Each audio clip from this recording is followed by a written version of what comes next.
الرحمن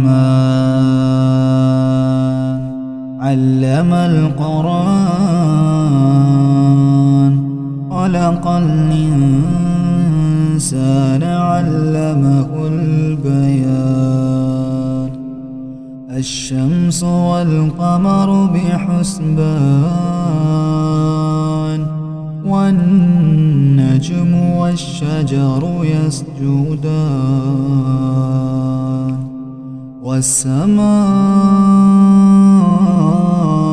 رفعها ووضع الميزان ألا تطغوا في الميزان وأقيموا الوزن بالقسط ولا تخسروا الميزان والأرض وضعها للأنام فيها فاكهة والنخل ذات الأكمام والحب ذو العصف والريحان فبأي آلاء ربكما تكذبان خلق الإنسان من صلصال كالفخار وخلق الجان من مارج من نار فبأي آلاء ربكما تكذبان رب المشرقين ورب المغربين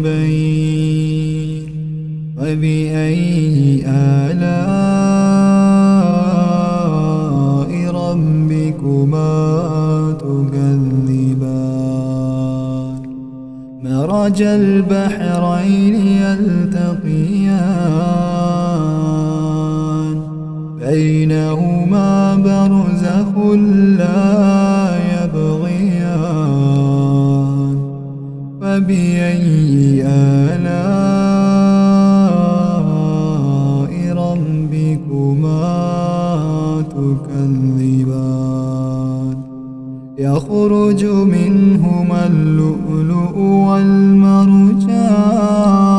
والمرجان فبأي آلاء ربكما تكذبان وله الجوار المنشآت في البحر كالأعلام فبأي آلاء ربكما تكذبان كل من عليها فان كل من عليها فان كل من عليها فان ويبقى وجه ربك ذو الجلال والإكرام فبأي آلاء ربكما تكذبان يسأله من في السماوات والأرض كل يوم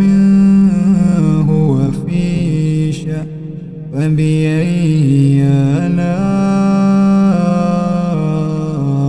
ربكما تكذبان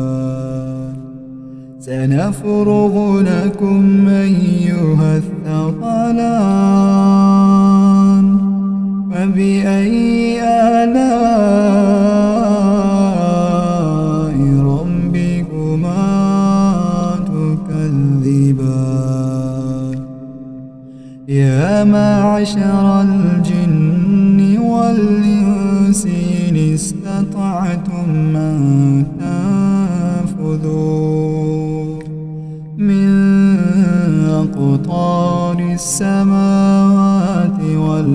والأرض فانفذوا لا تنفذون إلا بسلطان فبأي آلاء ربكما تكذبان يرسل عليكما شواظ من نار ونحاس فلا تنتصران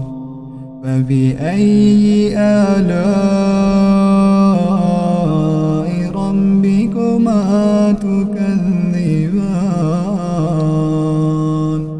فإذا انشقت السماء فكانت وردة كالدهان فبأي آلاء ربكما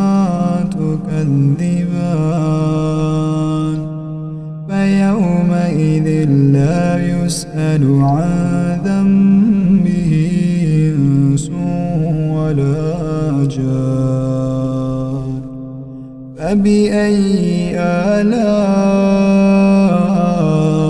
ربكما تكذبان يعرف المجرمون بسيماهم فيؤخذ بالنواصي والأقدام فبأي آلاء ربكما تكذبان هذه جهنم التي يكذب بها المجرمون يطوفون بينها وبين حميم آن فبأي آلاء ربكما تكذبان ولمن خاف مقام ربه جنتان ولمن خاف مقام ربه جنتان فبأي آلاء ربكما تكذبان ذواتا أفنان فبأي آلاء ربكما تكذبان فيهما عينان تجريان فبأي آلاء ربكما تكذبان متكئين على فرش بطائنها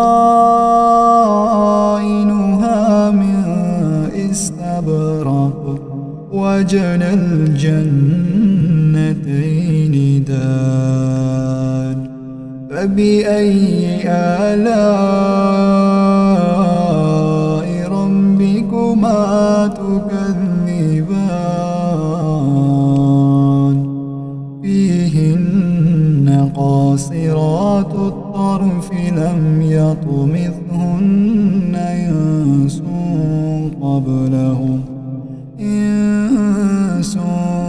قبلهم ولا جان فبأي آلاء ربكما تكذبان كأنهن الياقوت والمرجان فبأي آلاء ربكما تكذبان هل جزاء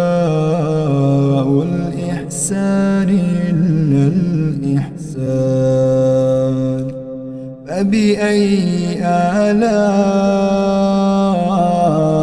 ربكما تكذبان ومن دونهما جنتان فبأي آلاء ربكما تكذبان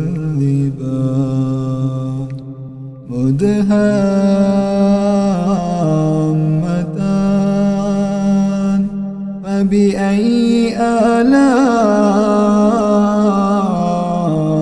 ربكما تكذبان فيهما عينان نضاختان فبأي آلاء ربكما تكذبان فيهما فاكهة ونخل ورمان فبأي آلاء ربكما تكذبان فيهن خيرات حسان فبأي آلاء ربكما تكذبان حور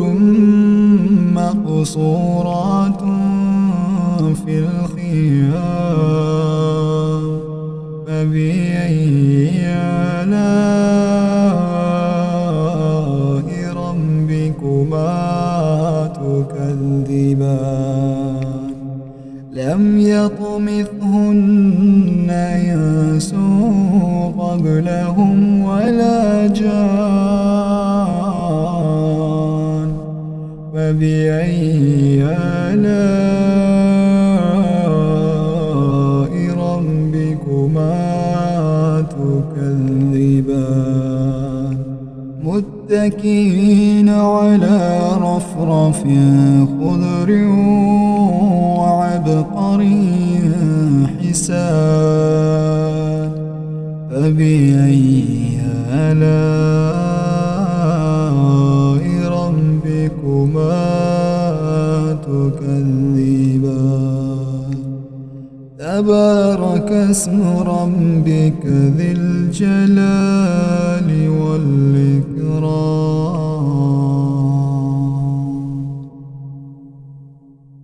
تبارك الذي بيده الملك وهو على كل شيء قدير الذي خلق الموت والحياة ليبلوكم أيكم أحسن عملا وهو العزيز الغفور الذي خلق 7 سماوات طباقا ما ترى في خلق الرحمن من تفاوت فارجع البصر هل ترى من فطور ثم ارجع البصر كرتين ينقلب إليك البصر خاسئا وهو حسير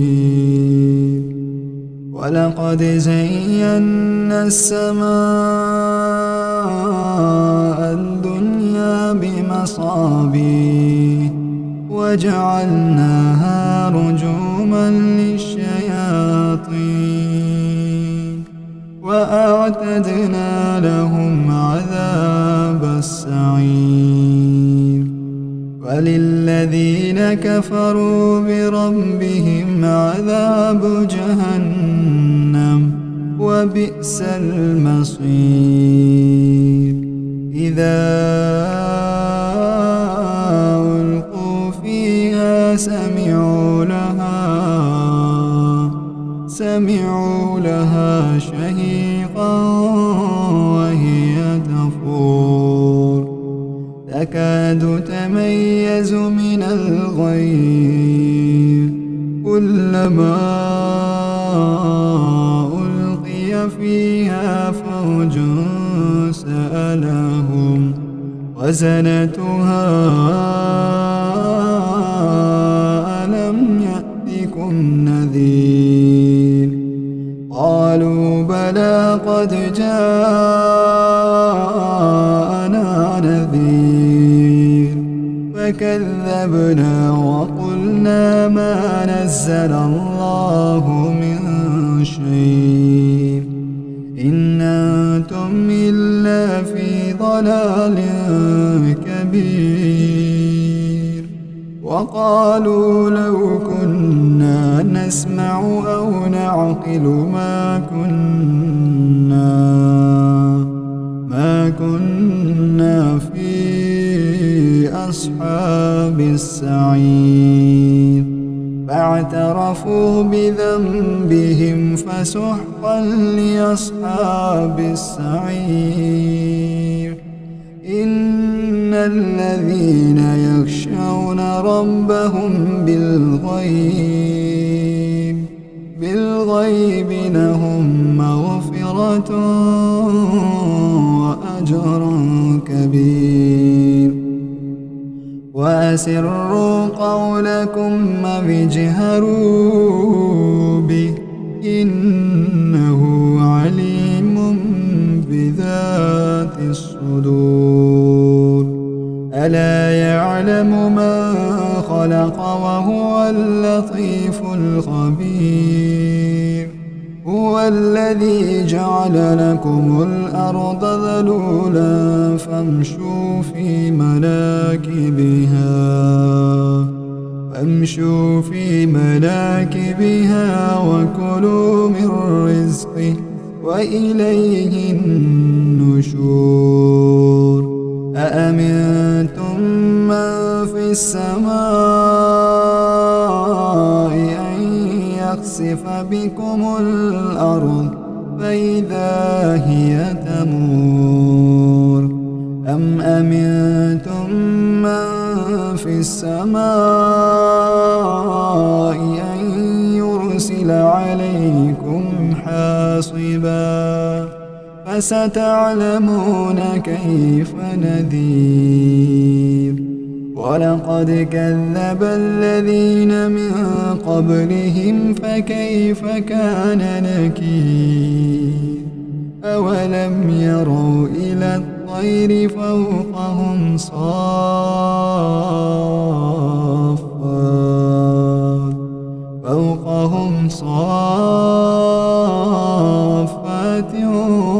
ويقبض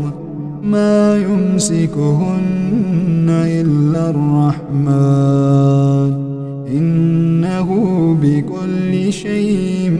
بصير أما هذا الذي هو جند لكم ينصركم من دون الرحمن إن الكافرون إلا في غرور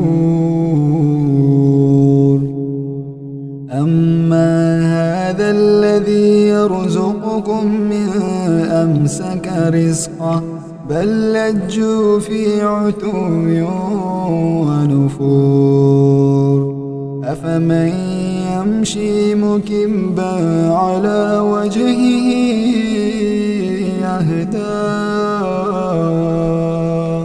أهدى من يمشي سويا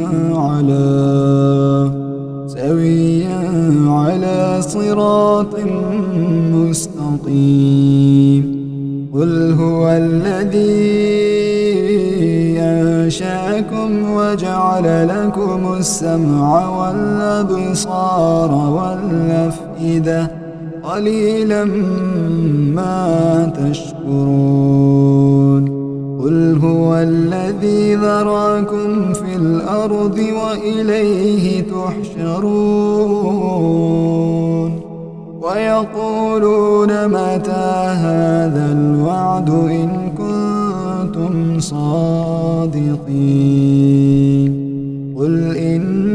إنما العلم عند الله قل إنما العلم عند الله وإنما أنا نذير مبين فلما رأوه زلفة سيئت وجوه الذين كفروا وقيل هذا الذي كنتم به تدعون قل أرأيتم من أهلكني الله ومن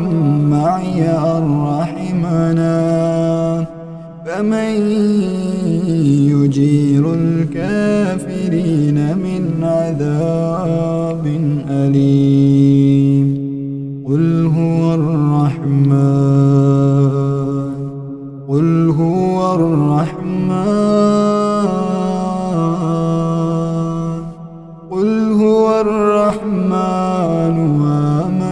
آمنا به وعليه توكلنا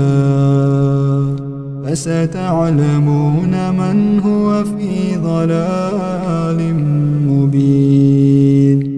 قل أرأيتم من أصبح ماؤكم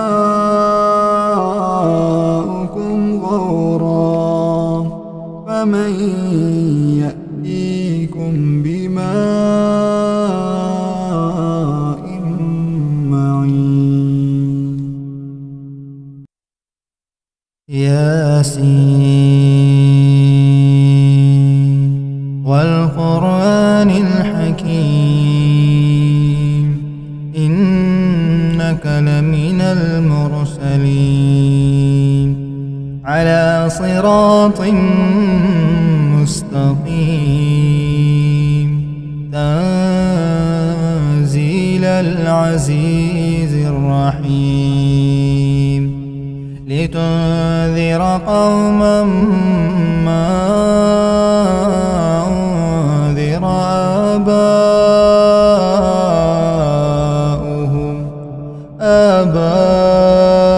آباؤهم فهم غافلون لقد حق القول على أكثرهم فهم لا يؤمنون إنا جعلنا في أعناقهم أغلالا فهي إلى الأذقان فهم مقمحون وجعلنا من بين أيديهم سدا ومن خلفهم سدا فأغشيناهم فهم لا يبصرون وسواء عليهم أنذرتهم أم لم تنذرهم لا يؤمنون إنما تنذر من اتبع الذكر وخشي الرحمن بالغيب فبشره بمغفرة وأجر كريم إنا نحن نحيي الموتى ونكتب ما قدموا وآثارهم وكل شيء أحصيناه في إمام مبين واضرب لهم مثلا أصحاب القرية إذ جاءها المرسلون إذ أرسلنا إليهم اثنين فكذبوهما فعززنا بثالث فقالوا إنا إليكم مرسلون قالوا ما أنتم إلا بشر مثلنا وما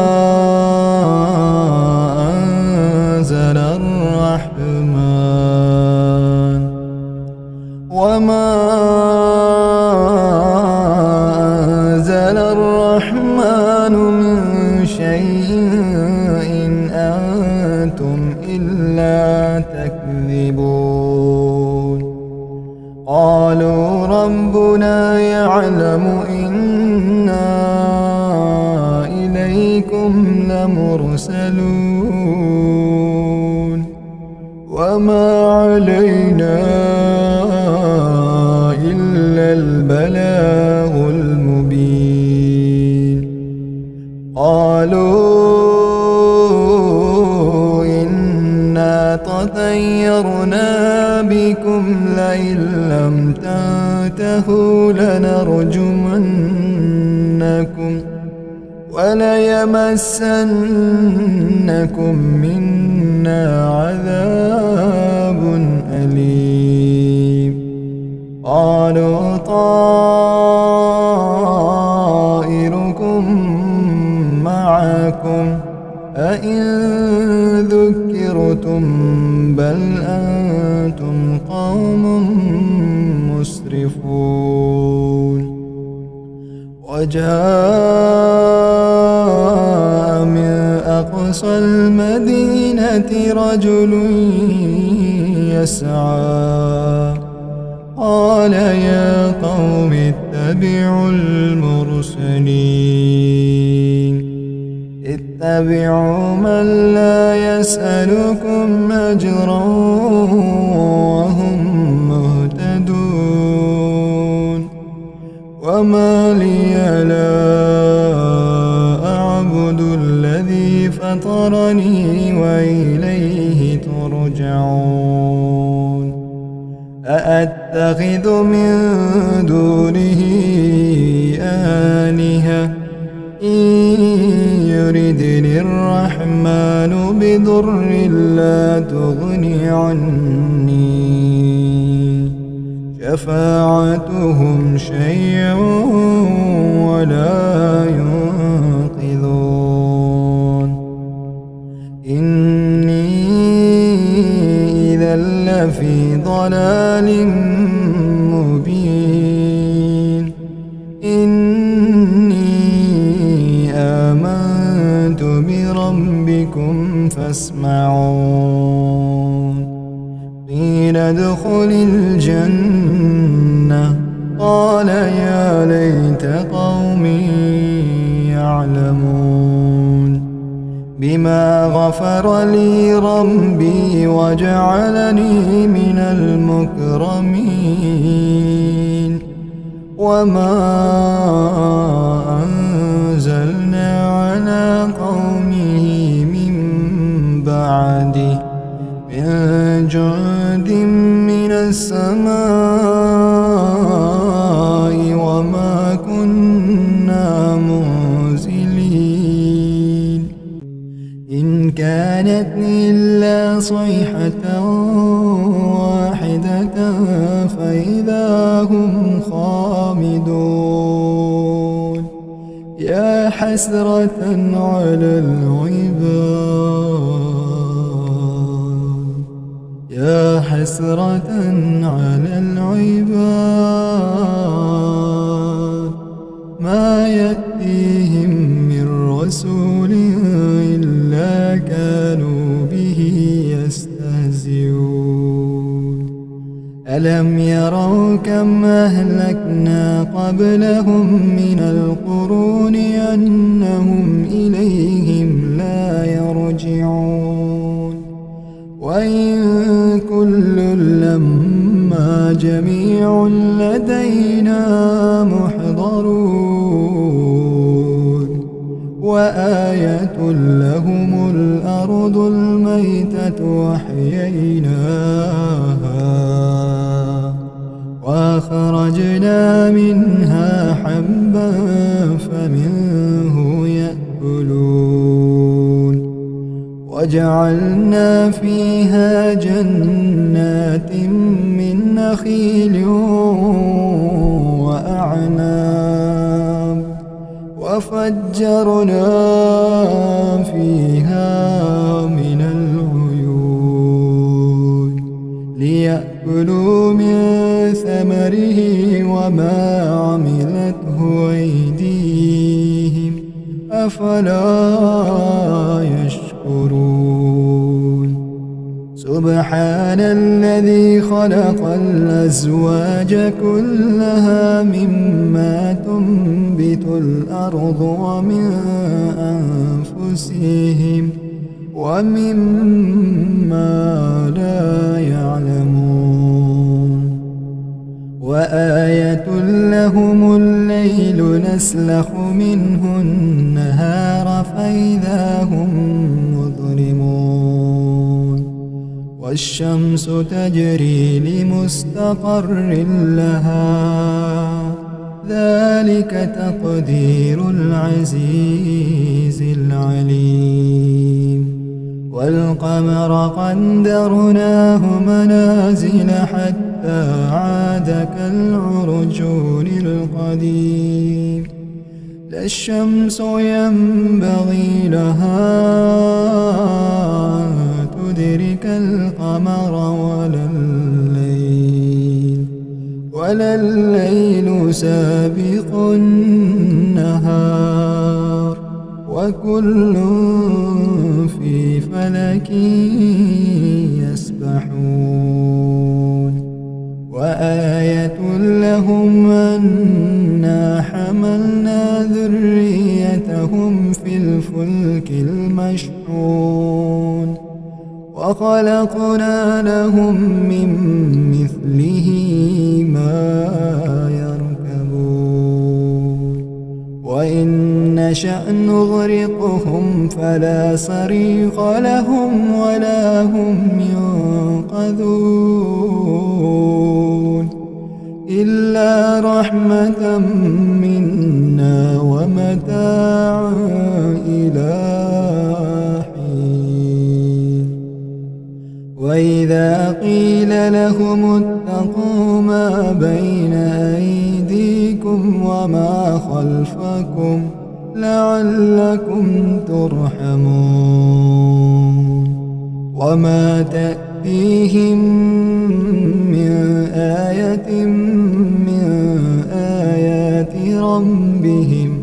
إلا كانوا عنها معرضين وإذا قيل لهم أنفقوا مما رزقكم الله قال الذين كفروا للذين آمنوا أنطعم من لو يشاء الله أطعمه إن أنتم إلا في ضلال مبين ويقولون متى هذا الوعد إن كنتم صادقين ما ينظرون إلا صيحة واحدة تأخذهم وهم يخصمون فلا يستطيعون توصية ولا إلى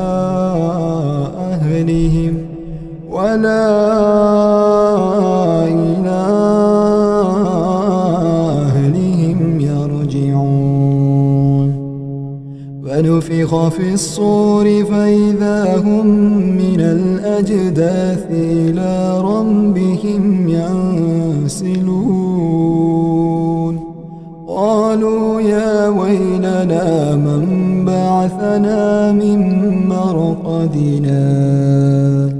هذا ما وعد الرحمن وصدق المرسلون إن كانت إلا صيحة واحدة فإذا هم جميع لدينا محضرون اليوم لا تظلم نفس شيئا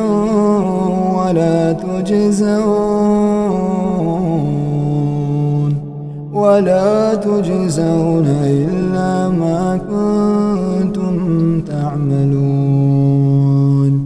إن أصحاب الجنة اليوم في شغل فاكهون هم وأزواجهم في ضلال على الأرائك متكئون لهم فيها فاكهة ولهم ما يدعون سلام قولا من رب رحيم وامتازوا اليوم أيها المجرمون ألم أعهد إليكم يا بني آدم ألا تعبدوا الشيطان إنه لكم عدو مبين وأن اعبدوني هذا صراط مستقيم ولقد أضل منكم جبلا كثيرا أفلم تكونوا تعقلون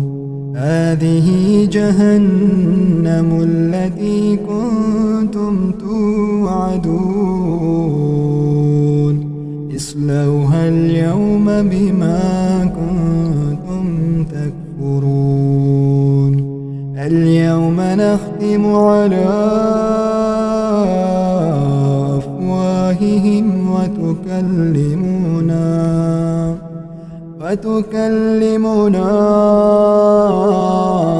أيديهم وتشهد أرجلهم بما كانوا يكسبون ولو نشاء لطمسنا على أعينهم فاستبقوا الصراط فأنى يبصرون ولو نشاء لمسخناهم على مكانتهم فما استطاعوا مضيا ولا يرجعون ومن نعمره ننكسه في الخلق أفلا يعقلون وما علمناه الشعر وما ينبغي له إن هو إلا ذكر وقرآن مبين لينذر من كان حيا ويحق القول على الكافرين أولم يروا أنا خلقنا لهم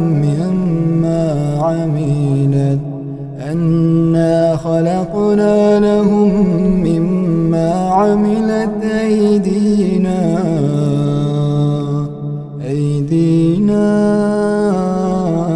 أنعاما فهم لها مالكون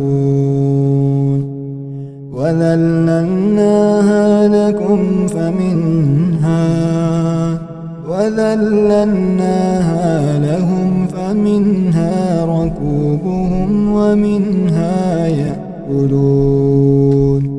ولهم فيها منافع ومشارب أفلا يشكرون واتخذوا من دون الله آلهة لعلهم ينصرون لا يستطيعون نصرهم وهم لهم جند محضرون فلا يحزنك قولهم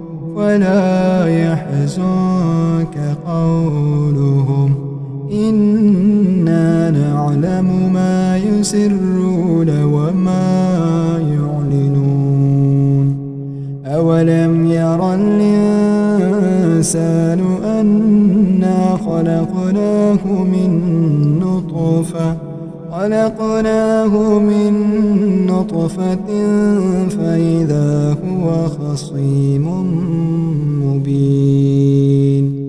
وضرب لنا مثلا ونسي خلقه قال من يحيي العظام وهي رميم قل يحييها الذي أنشأها أول مرة وهو بكل خلق عليم الذي جعل لكم من الشجر الأخضر نارا فإذا أنتم منه توقدون أوليس الذي خلق السماوات والأرض بقادر على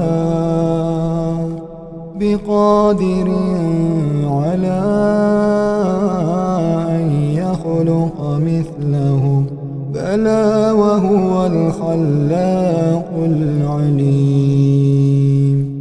إنما أمره إذا أراد شيئا أن يقول له كن فيكون فسبحان الذي بيده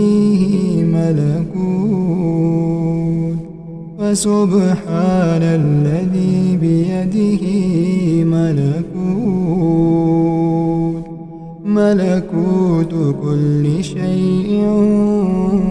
وإليه ترجعون إذا وقعت الواقعة ليس لوقعتها كاذبة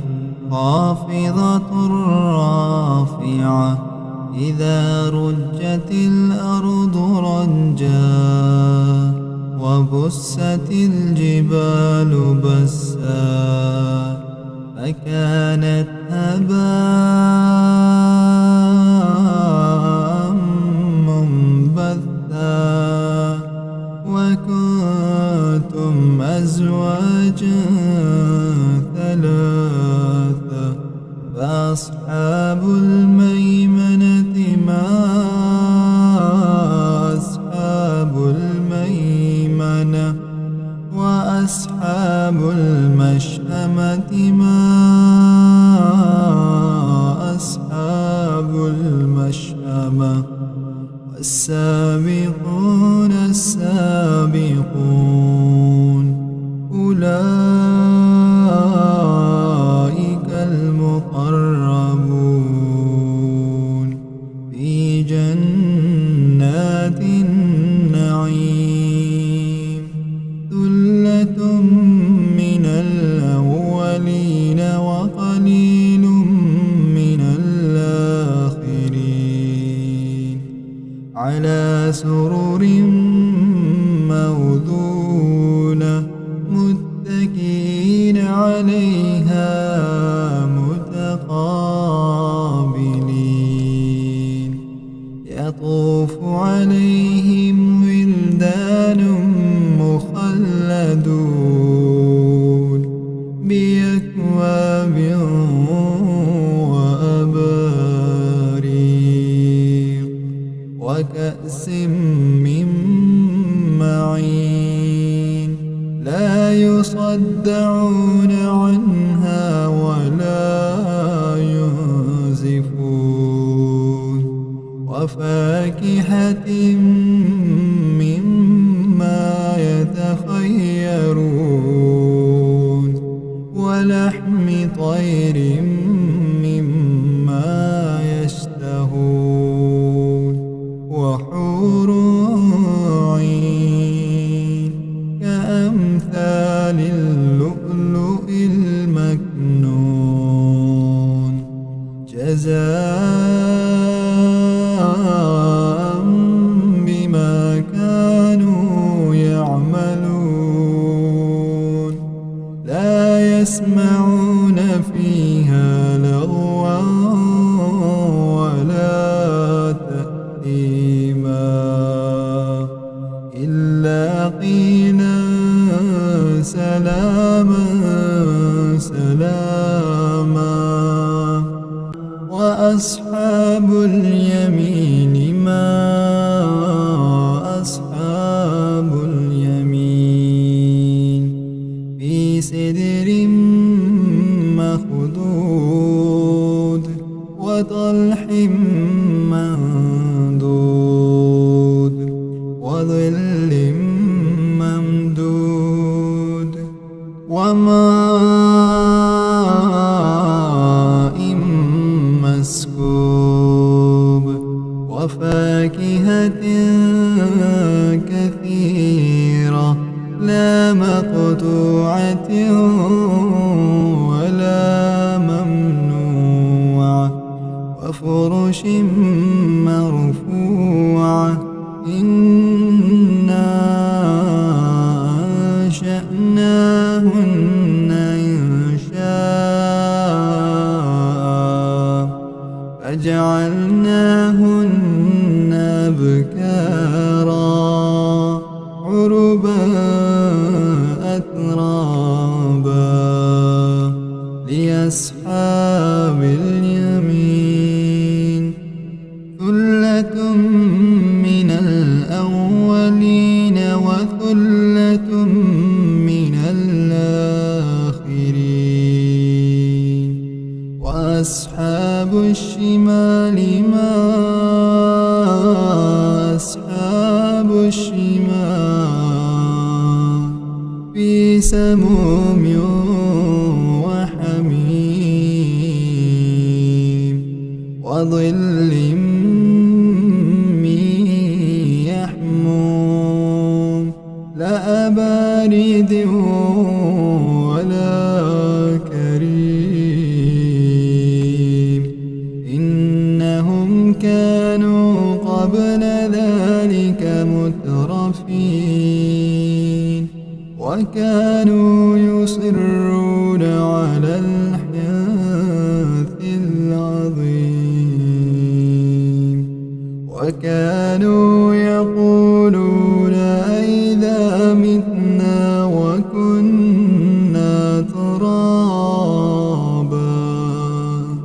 وكنا ترابا وعظاما أئنا لمبعوثون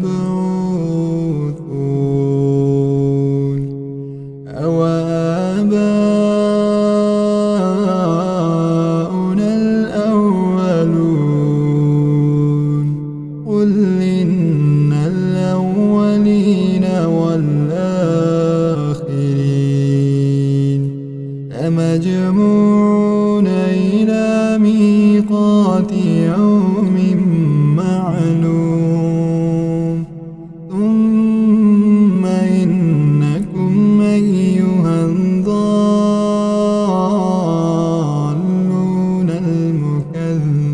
المكذبون لآكلون من شجر من زقوم فمالئون منها البطون فشاربون عليه من الحميم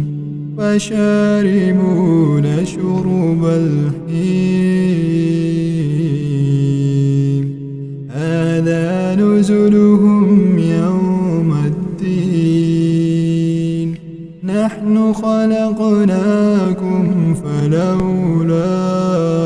تصدقون أفرأيتم ما تمنون أأنتم تخلقونه أم نحن الخالقون نحن قدرنا بينكم الموت وما نحن بمسبوقين على أن نبدل أمثالكم وننشئكم فيما لا تعلمون ولقد علمتم النشأة الأولى فلولا تذكرون أفرأيتم ما تحرثون أنتم تزرعونه أم نحن الزارعون لو نشاء لجعلناه حطاما فظلتم تفكهون إنا لمغرمون بل نحن محرومون أفرأيتم الماء الذي تشربون أأنتم أنزلتموه من المزن أم نحن المزلمون أأنتم أنزلتموه من المزن أم نحن المنزلون لو نشاء جعلناه أجاجا فلولا تشكرون أفرأيتم النار التي تورون أأنتم أنشأتم شجرتها أم نحن المنشئون نحن جعلناها تذكرة ومتاعا للمقوين فسبح باسم ربك العظيم فلا أقسم بمواقع النجوم وإنه لقسم لو تعلمون عظيم إنه لقرآن كريم في كتاب مكنون لا يمسه إلا المطهرون تنزيل من رب العالمين أفبهذا الحديث أنتم مدهنون وتجعلون رزقكم أنكم تكذبون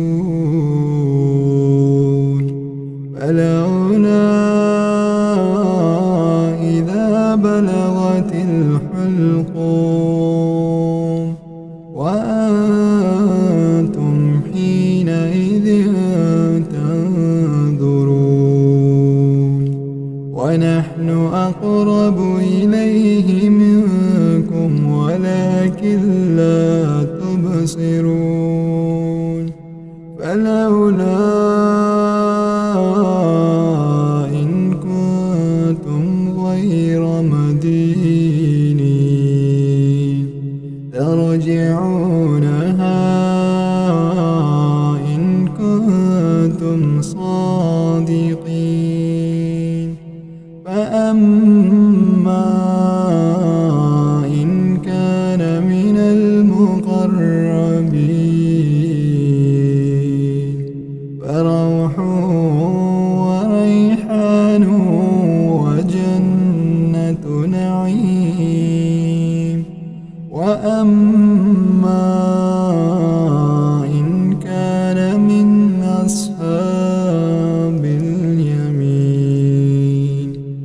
فسلام لك من أصحاب اليمين. وأما إن كان من المكذبين الضالين فنزل من حميم وتسلية جحيم. إن هذا لهو حق اليقين. فسبح باسم ربك العظيم.